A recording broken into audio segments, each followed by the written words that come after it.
let's jump right into this thing that happened yesterday. And it was really incredible because I got a text message from Ezra, who at the Yeah. time was in Hungary. And then I heard from my friend Tamara Lich, whom asked me to become her best friend. And I'm like, okay, I will. She did that at our documentary screening in Calgary. She sort of put me on the spot. I'm like, I guess you did it in front of 300 people. So I guess we're besties for life now. But anyway, she won, her and her lawyers. And she's, I should remind everybody, she's being represented by the Democracy Fund. And if you want to contribute to her legal fees, because she is in for just an absolute wild ride of a trial in September, you can do that at helptamara.com. She faces multiple charges of mischief, counseling to commit mischief, obstruction, for basically honking her horn and saying, hold the line. As part of the Freedom Convoy, she was one of the lead organizers, herself and Chris Barber.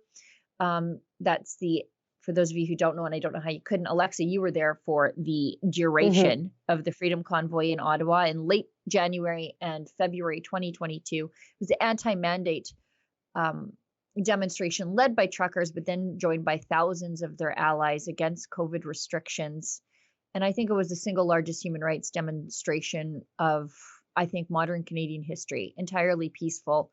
And so, of course, since these were the most effective opposition that Justin Trudeau has ever faced, he broke out a counterterrorism law called the Emergencies Act, never used before, to euthanize the protest and arrest the convoy leaders and seize the assets of convoy supporters. Tamara yesterday, she goes to trial in September.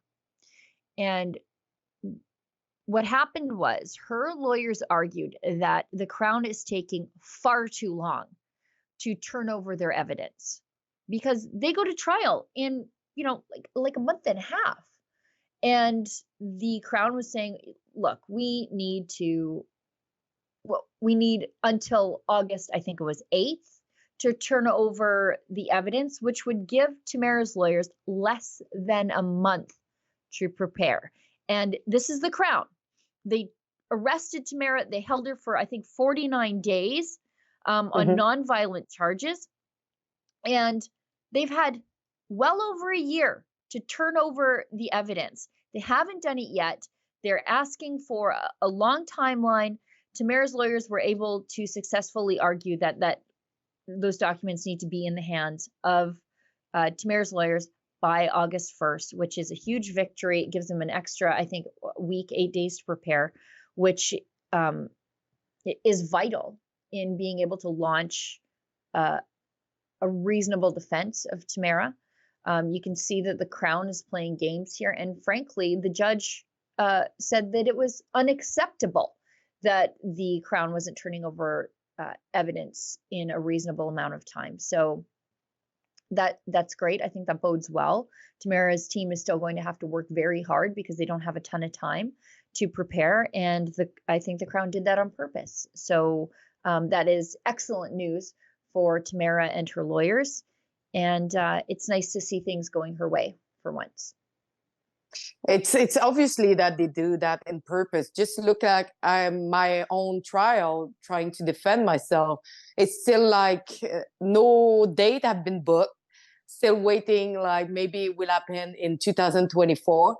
It seems like they are just postponing it and make it like maybe more difficult to remember like all the small detail. And after that, using that against you. Yeah. Yeah. And with Tamara's case, she's got trial in 6 weeks. They've had this evidence for over a year and a half. But I was letting everybody know that if you wanted to access Tamara Lich's book, it's called Hold the Line, My Story from the Heart of the Freedom Convoy. And you can get that at theconvoybook.com. And be sure to check there because Tamara Lich is on a cross-country tour, book signing tour.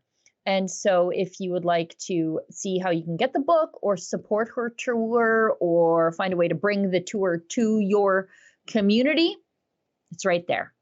at Hold the Line, My Story from the Heart of the Freedom Convoy. It's theconvoybook.com. That's a clip from something we call Rebel News Daily. It's our daily live stream hosted by my friend David Menzies, but the show also includes a rotating cast of hosts and special guests, including me. It's a great way for us to talk about the news of the day as the news is happening in an unscripted fashion, and it's an awesome way for you to interact with us as well. We stream every weekday, 1 p.m. Eastern, 11 a.m. Mountain, wherever you find Rebel News. See you there.